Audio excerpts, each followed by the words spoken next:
We may not make it out of this alive, buddy. I will annihilate your world.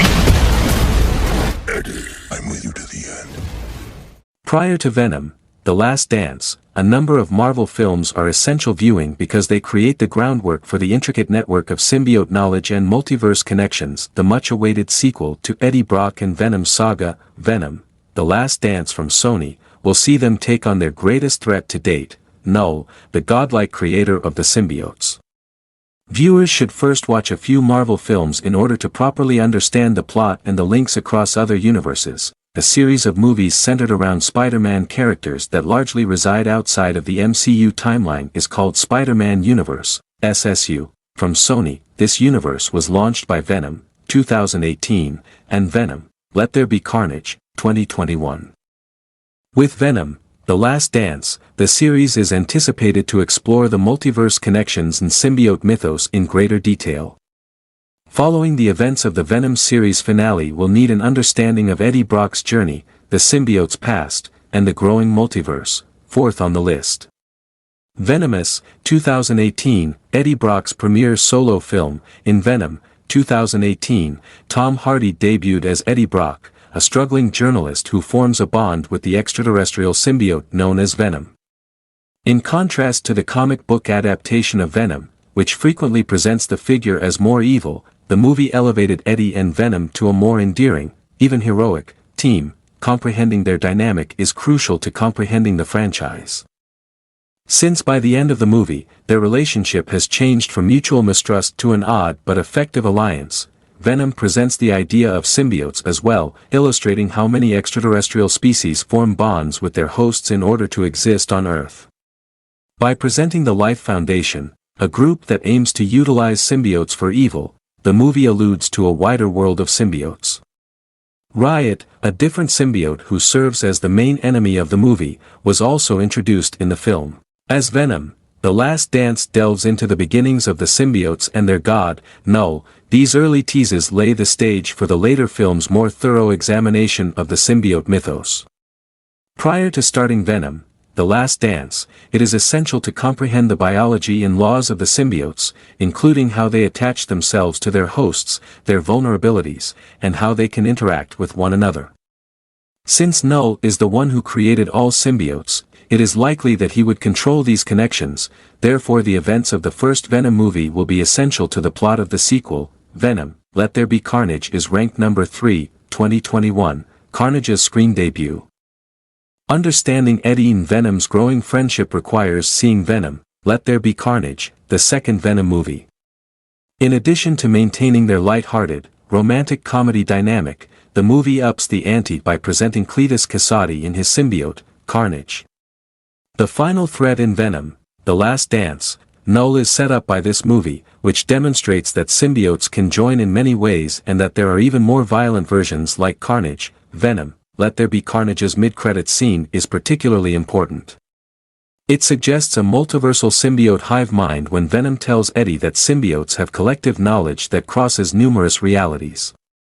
Just as the scene closes, J. Jonah Jameson is seen on TV talking about Spider-Man's true identity as Peter Parker, and Eddie and Venom are inexplicably taken to a separate dimension. This Venom and MCU crossover is a huge deal because it proves that Venom and other symbiotes are related throughout the cosmos. With Null's arrival in Venom, The Last Dance, this idea may be developed further. This relationship is essential since it establishes the foundation for Venom's multiverse navigation. It also clarifies the long-speculated possibility that the Venom franchise is about to make a connection with the MCU. Number 2, 2021 Spider-Man, No Way Home. Poison is found in Marvel Cinematic Universe. The presence of the universe in the Marvel Cinematic Universe and the explanation of the events of the Venom, Let There Be Carnage credits scene were both made possible by Spider-Man, No Way Home. By allowing characters from several Marvel movie universes to clash and opening up the cosmos, the film unites the three cinematic Spider-Men. This incident clarifies the purpose of the multiverse and the reason Eddie Brock was brought to the MCU's universe during the Let There Be Carnage mid-credit sequence. Eddie Brock was shown in No Way Home, another pivotal moment from the post-credits of the MCU. drinking at a bar and attempting to comprehend the world of the Avengers and superheroes. Eddie is transported back to his own dimension by Doctor Strange's magic, though, before he gets to meet Spider-Man. Significantly, the MCU retains a portion of the Venom symbiote. This little symbiote piece is significant because it implies that Venom will remain in the MCU. Venom, The Last Dance might investigate or perhaps reconstruct this incident. Venom, The Last Dance's teaser features the bar from the post-credit sequence, obliquely hinting that the movie will tackle the events of No Way Home. It could go into more detail on the multiverse operations of the symbiotic hive mind and how Null fits into these relationships. Spider-Man 3, 2007, is the first movie on the list, the first Venom film. Despite being older than the SSU and MCU, Spider-Man 3 has Venom's first cinematic appearance, which may have crossover implications with the multiverse. In it, Topher Grace's Venom squares off against Tobey Maguire's Spider-Man. Spider-Man 3 now retroactively links into the greater symbiote mythos, with the Venom, Let There Be Carnage mid-credits scene verifying that symbiotes communicate knowledge across the multiverse, and No Way Home revealing Tobey Maguire's Spider-Man exists in the multiverse. Venom is portrayed in Spider-Man 3 as a violent and aggressive reflection of Spider-Man, amplifying its host's anger. The Sam Raimi version of Venom may be mentioned or perhaps make an appearance in this version, which is far more evil and scary than Tom Hardy's anti-heroic interpretation. This is especially true with Null's arrival in Venom, The Last Dance. Eddie Brock from Spider-Man 3 might have significance in Venom, The Last Dance because the hive mind shown in the earlier movies implies that all Venoms in other universes are connected. Furthermore, Spider-Man 3 marked the first instance of a symbiote forming a link with a human host in the live-action Marvel Universe. One may argue that the ultimate threat posed by Null in Venom, The Last Dance is a warning or a mirror to the dark, parasitic nature of this link and how it corroded Eddie Brock's persona.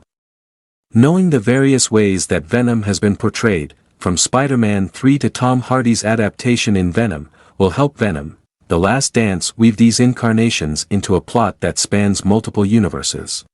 That concludes our review for today, but the discussion is far from over. For more, leave a comment, hit like, and subscribe for more videos. Keep the magic of movies alive until the next time, signing off from FK Bytes.